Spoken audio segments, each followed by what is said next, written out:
You know, I've planted corn about a month ago, so I wanted to pull up a couple of plants.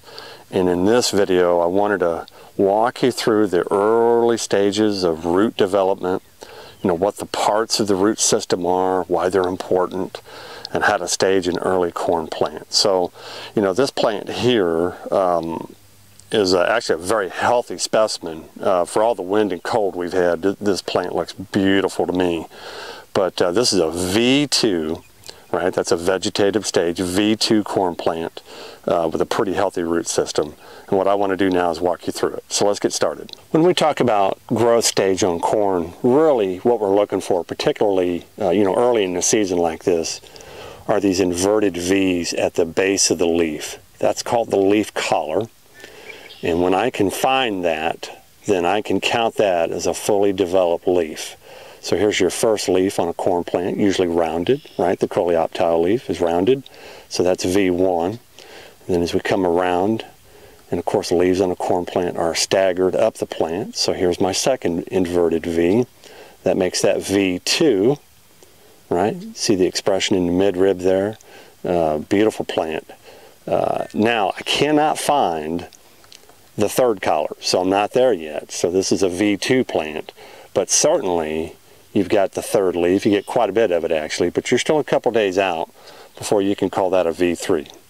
So again, you're looking for the inverted V, 1 and 2, and that makes this a V2 plant. Vegetative, 2 leaves, fully developed. All right, now let's get close to the root system. I really want my root system, when I'm digging up some young plants like this at V2, I want that root system to be white. White is an excellent indication of health, plant health. So I've dug this up, and of course I've washed all the roots off of it, or excuse me, all of the soil off of it.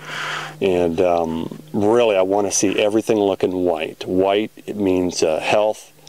And anytime you find brown necrotic regions, or you're finding, you know, brown lesions and things like that, you really want to start asking, you know, what's happening. Have I been wet for a long time, and maybe I've got some fungus coming in? You know, what does the rest of the plant look like in relation to the root system? You know, those are things you ought to be looking for, thinking about, if when you get done washing this off, you don't really have a nice white root system. Okay?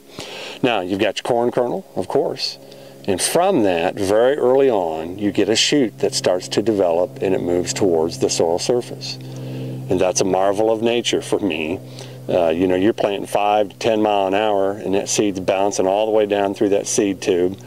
And then when this thing starts to germinate, it understands its orientation, sends that shoot up towards the soil surface.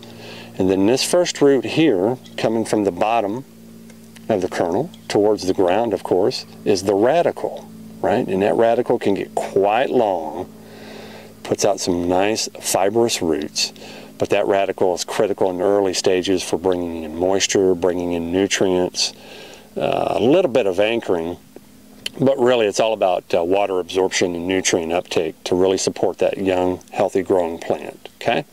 So the kernel, the radicle.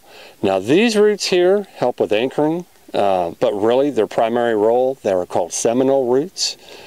Really their role is to bring in nutrients and water, a little bit of anchoring as this plant gets upright and starts to send the shoot to the soil surface. So these are seminal roots. So you've got your radicle and your seminal roots. Now, what's really fascinating then for me is the mesocotyl. That's this region right here.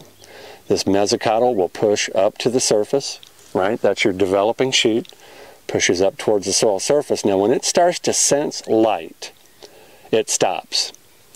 And then from that point upward is all shoot with developing leaves. Many, many leaves can actually be found inside of that shoot.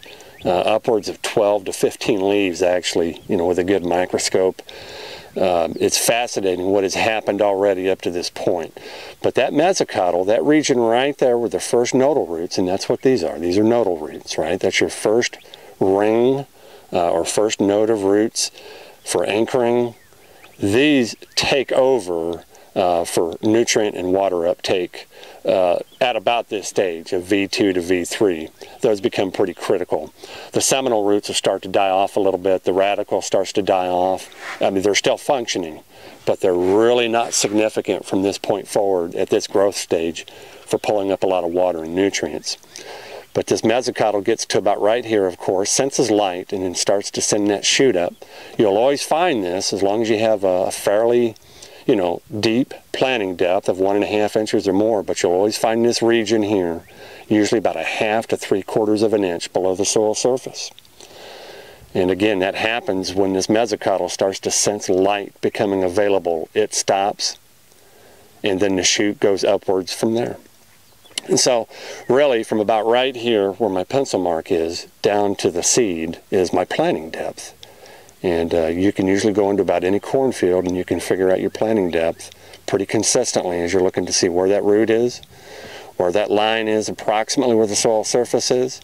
But again, you'll always find this region here, the first node that separates kind of the rest of the shoot, the upper part of the coleoptile from the mesocotyl at about 1/2 inch to 3/4 of an inch below the soil surface. Like I said, it's very fascinating. Okay? So there you go. You got your radicle, comes from the corn kernel.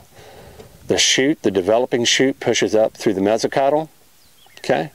Seminal roots in your first ring of nodal roots that starts to anchor the plant and get it on its way. So again, here's a fine example of an excellent root system, white, healthy, supporting a V2 plant.